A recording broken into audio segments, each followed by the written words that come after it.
अरे कुछ नहीं बिगड़ेगा तेरा, हरि शरण आने के बाद कुछ नहीं बिगड़े।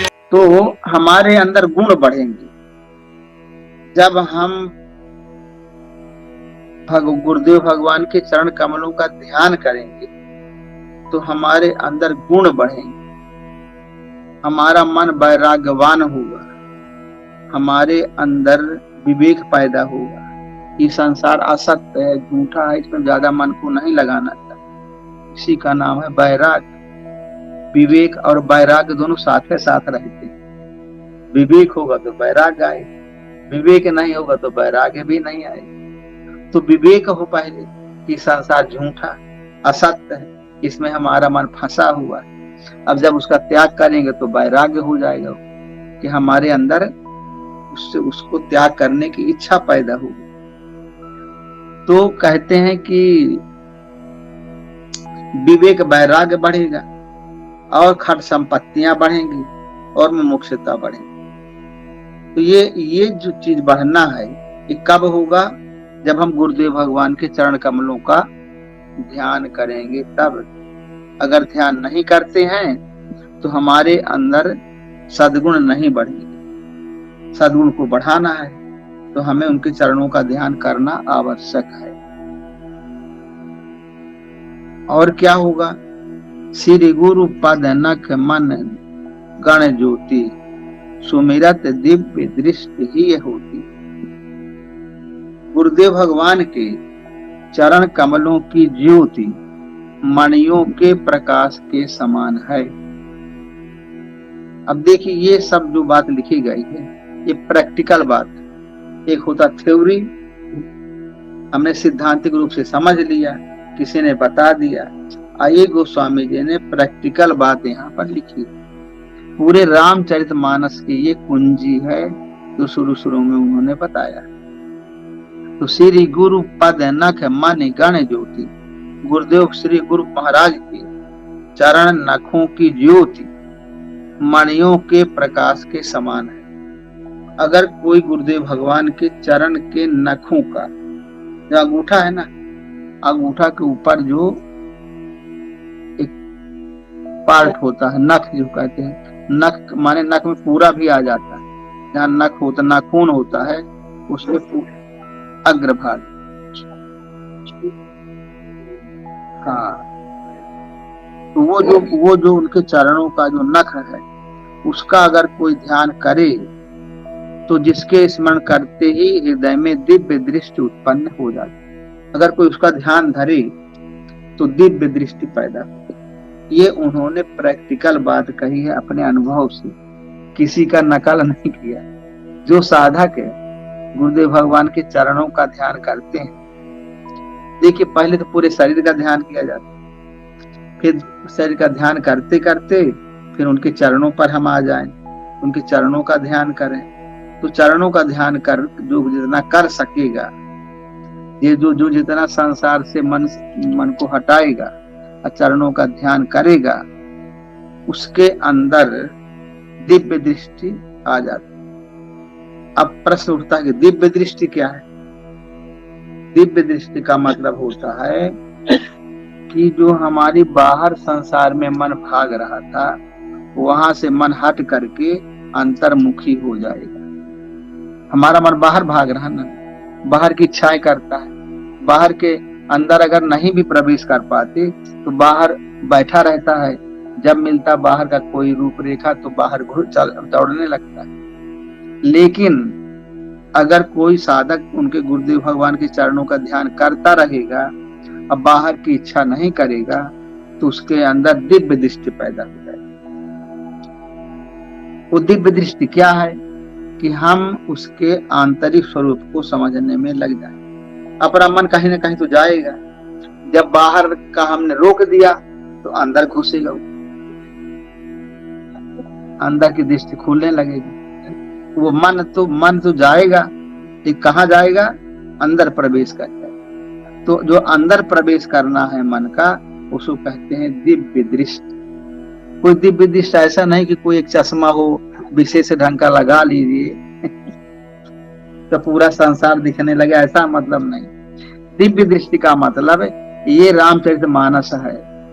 इसमें बहुत सारी बातें कहानी के रूप में बताई गई। अब उसको हमारे अंदर अगर दिव्य दृष्टि आ गई तो हम उसको अंदर से समझने लगेंगे।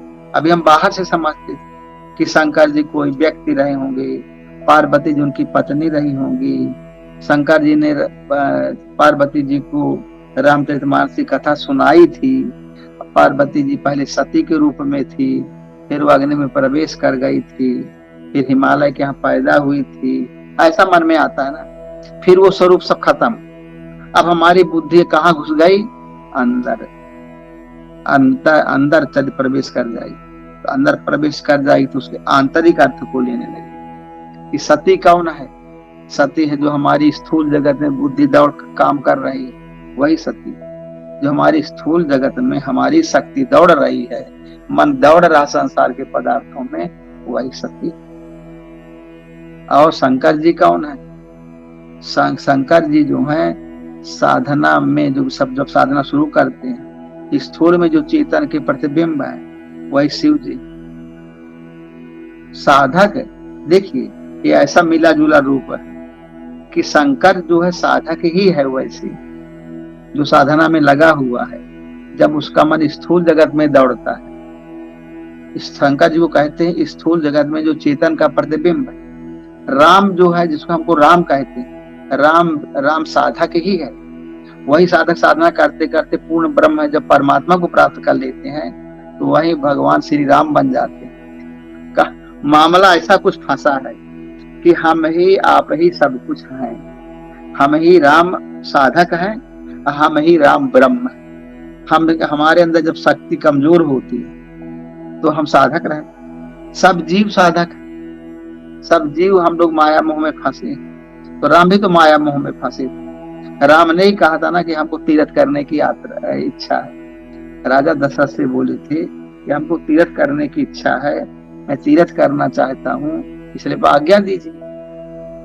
तो सबने आज्ञा दे दिया, कहा कि हाँ जाओ। तो तमाम सेना भी साथ में कर दिए, खाने पीने की सामग्री, धन दौलत सब दे दी उनको। जाओ खूब दान पुण्य करो और दर्शन करना। तो सब तीर्थों में जाते जाते जाते जाते वो कई महीना लगाए थे, वो बहुत दिन लगाए। पूरे तीर्थ करके जब लौटे तो उनका मन ही उदास हो कहे सब बेकार है, मैं तो देखता हूँ कि सब जगह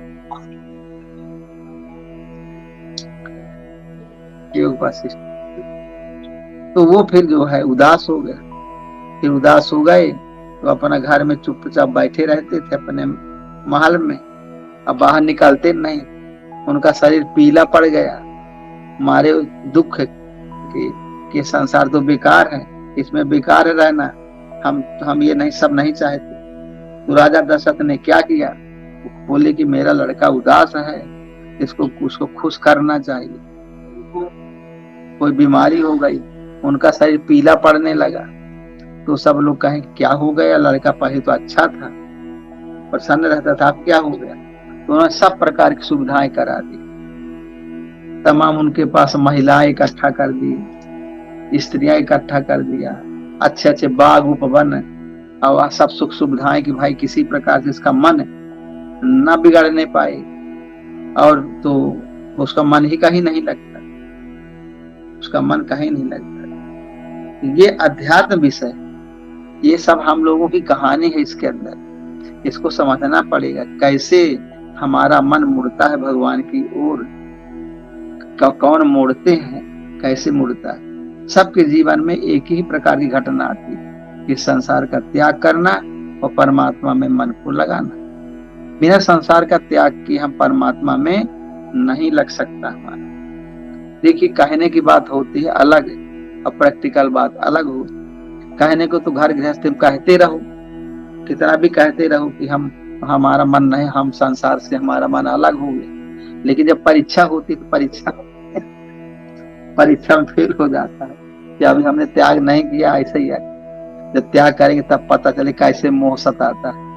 महतारी बाप का मोह सताता है ना बच्चों, तो जब वो मोह याद आता तो आंखों में आंसू आ जाते कि नहीं आ जाते। बच्चे जब माँ से जो बच्चे प्यार करते, अम्मा आके खड़ी हो जाती कि बेटा चल ना, और सिर में हाथ फेरते तो आंखों से आंसू आ जाते, माँ के भी बच्चे के होते कि नहीं। तो ऐसे ही है ये विषय। तो हमको प्रैक्टिकल में सब करना है, अब दिखावटी वाला काम तो है नहीं। अब उस तो हमको तो सही में काम करना है। तो वही बात इसमें कही गई है कि गुरुदेव भगवान के चरण नखों की ज्योति मणियों के प्रकाश के समान, तो मणियों का प्रकाश जैसे होता है वैसा उनके चरणों की नखों की जब ज्योति है, जब कोई ध्यान करेगा तो उसको जब ध्यान करते ही उसके अंदर दिव्य दृष्टि आ जाती है। दिव्य दृष्टि का मतलब होता है उसके अंदर क्या है ये समझ में आने लगता है। जब तक आप गुरुदेव भगवान के चरणों का ध्यान नहीं करेंगे और दिव्य दृष्टि नहीं आएगी, तब तक ये सब समझ में किस्सा कहानी रह जाएगी। बस इसको समझना है तो हमको प्रैक्टिकल करना पड़ेगा।